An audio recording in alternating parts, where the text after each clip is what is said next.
Salam satu hobi teman-teman sahabat Rezora Mental Fish di mana aja berada, iwak buncit nih. Nah, ikan mas koki ya teman-teman. Nah, sekarang nih kita ngebahas ikan mas koki.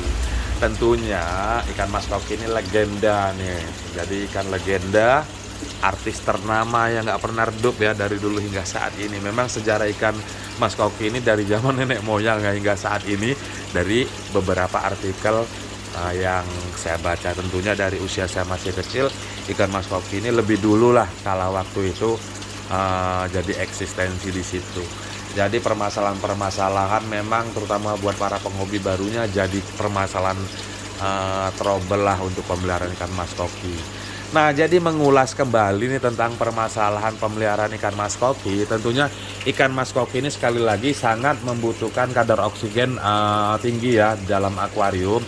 Jadi ikan mas koki ini cukup lumayan simpel sebenarnya dalam perawatan. Jadi ikan mas koki ini tergolong juga ikan kuat nih dalam menahan perubahan suhu ekstrim atau saat pergantian air.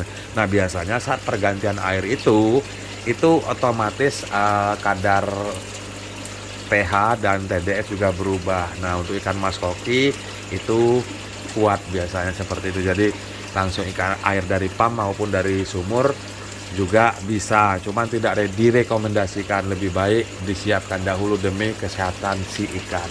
Nah, penyakit-penyakit si ikan mas koki biasanya sama seperti ikan-ikan satu keluarganya ya, seperti ikan koi. Nah, itu biasanya memang penyakit dari luka dia berubah jadi jamur, atau dari kutu jarum dia berubah menjadi luka menjadi jamur. Jadi teman-teman diamati secara seksama bagian tubuhnya, biasanya dia ada kutu kura-kura maupun kutu jarum. Jika kutu jarum itu dicabut aja, terus kita proses karantina. Dan mungkin teman-teman pelihara secara koloni, jadi disarankan tetap angkat 1 di karantina.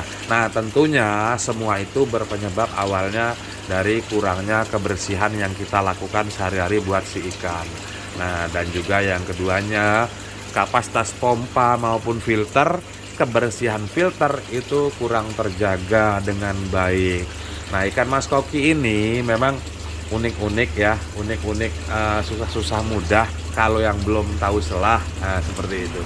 Nah, jadi mungkin ada juga teman-teman yang pelihara ikan mas koki nih, tadinya belinya gemuk-gemuk nih, kok tiba-tiba kita pelihara di rumah bukannya gemuk, kok malah kecil kan gitu, malah kurus seperti itu biasanya. Jadi itu cukup lumayan banyak ya permasalahannya.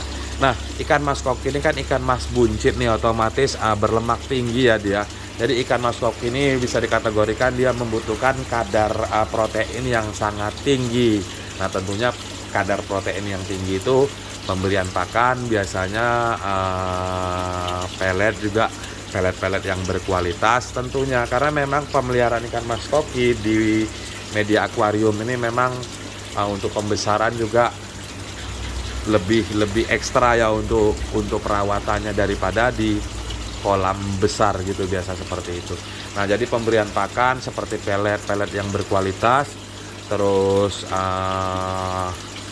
untuk mempercerah warna bisa menggunakan pelet-pelet yang memang berkualitas untuk si koki. Jadi terbutuhkan kebutuhan koki.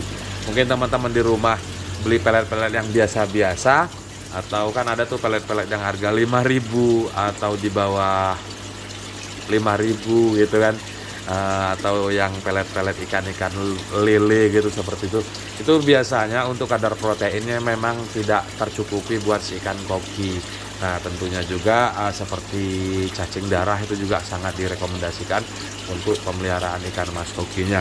Nah, mungkin buat teman-teman, terutama buat para penghobi barunya lah intinya, karena memang mau nyebutin satu-satu nih di ikan mas koki ini cukup lumayan banyak sih permasalahan yang dihadapi. Nah, mungkin teman-teman bisa bisa tanya di kolom komentar ya jika ada yang tidak tersebutkan. Nah, jadi satu lagi nih, saat pembelian ikan mas koki tentunya diperlukan proses karantina yang memang benar-benar sangat dibutuhkan ya. Proses karantina itu ya seperti biasa, heater memang wajib, karena memang pemeliharaan ikan mas koki ini biasanya saat kita beli ada lecet sedikit, kita bawa pulang ke rumah, jika tidak kita karantina bakal menyebar, bakal tambah parah biasanya seperti itu. Jadi lakukan proses karantina proses karantina rutin buat si ikan mas kokinya demi menjaga kesehatan si ikannya.